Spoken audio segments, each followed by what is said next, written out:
Welcome in everyone to this deep dive into Thanksgiving. Ooh. But we're going deeper than just the turkey and football and all that stuff. Okay.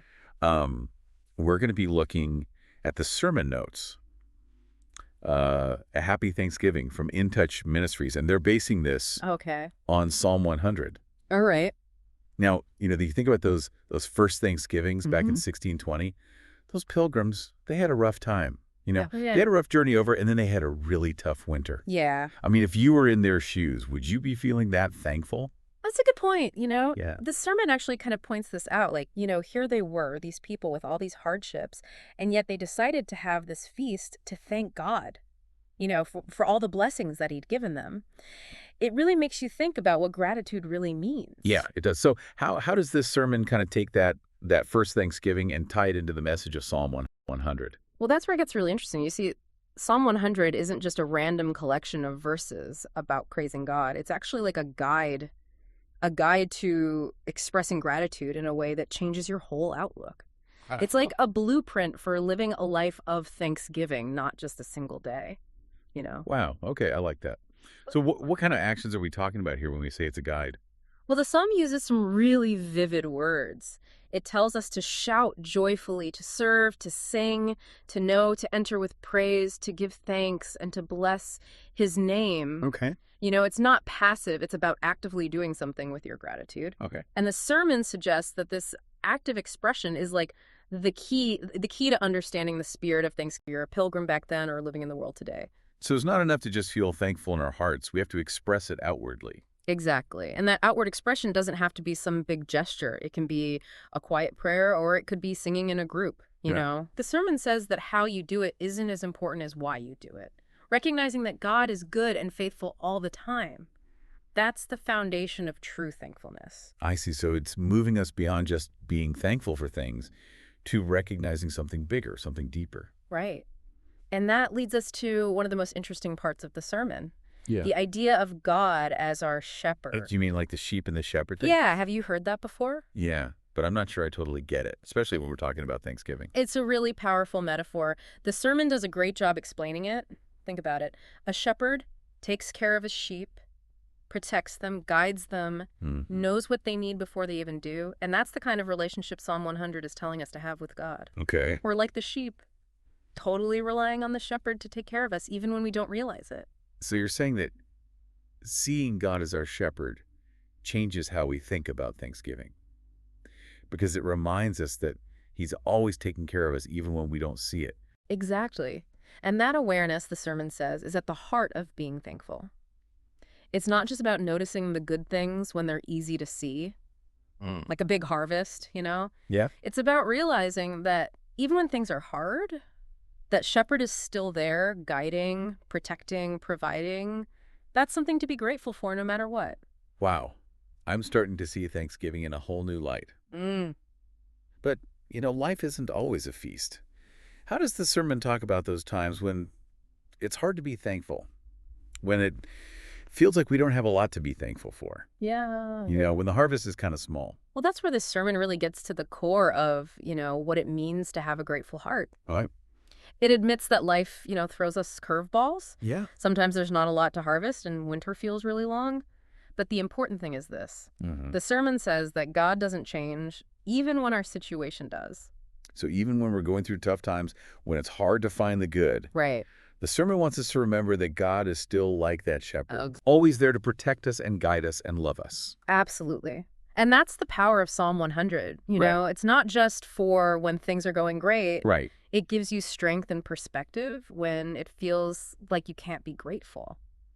There's this one line in the sermon that really stuck with me. Oh, yeah? It says, even if we go through sickness or heartache or disappointment, the Lord never changes. He is always protecting, providing, and caring for us. That's powerful. Yeah. I tend to get lost when things go bad. Yeah. It's like the psalm is giving us a way to still be thankful even when we're hurting. Exactly. And the sermon encourages us to use that to find ways to show our gratitude even when we don't feel it.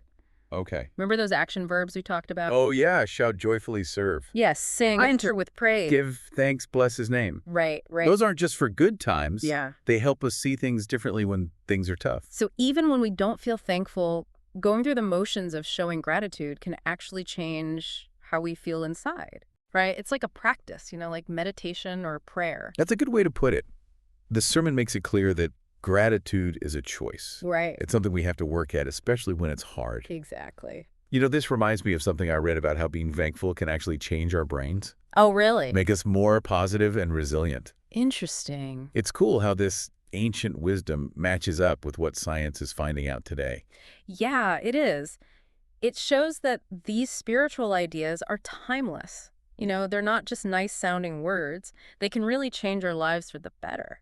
Okay, so we've talked about how this sermon wants us to see Thanksgiving as more than just a holiday. Right. It's about recognizing God as the source of everything good, even when things are hard. Uh-huh. But what does that look like in our everyday lives? Yeah. How do we actually live with that kind of thankfulness all the time? Yeah, it's easy to talk about, living a life of gratitude. Right. But how do we actually do it? Does the sermon give us any, practical tips Mm-hmm. for making this kind of radical gratitude part of our lives? Oh, it definitely does. And it goes back to something we mentioned before. Hmm. Those action verbs in Psalm 100. Oh, yeah. They're not just there to sound good. They Ah. actually invite us to do something with our gratitude. Right. Shout joyfully, serve, sing no. Exactly. Enter with praise, give thanks, bless his name. It's like a whole toolbox for building a gratitude habit. I like that. So the sermon is saying that gratitude can be shown in lots of different ways, Yeah. from quiet reflection to, big outward expressions of joy. Exactly. It's all about finding what works for you, what feels real and meaningful in your own life. So for one person, it might be keeping a gratitude journal, Right. thinking about those little everyday blessings that we usually don't even notice. Uh-huh. For someone else, it might be volunteering their time, Yeah. serving others as a way of saying thank you for what they've been given. Exactly. And for someone else, it might be expressing their gratitude through music or art or just spending time in nature. Yeah. The sermon is clear that there's no right or wrong way to do gratitude. Okay. It's about finding what speaks to your heart and making it a regular thing in your life. This reminds me of a story I heard about a woman who decided to write a thank you note to a different person every single day for a year. Wow. She said it totally changed her perspective, Really? helped her see the world with more gratitude. That's awesome. That's a great example of how even small acts of gratitude can have a big impact, Yeah. not just on our own lives, but on the people around us too. It's amazing how these ancient ideas about gratitude are still so relevant today.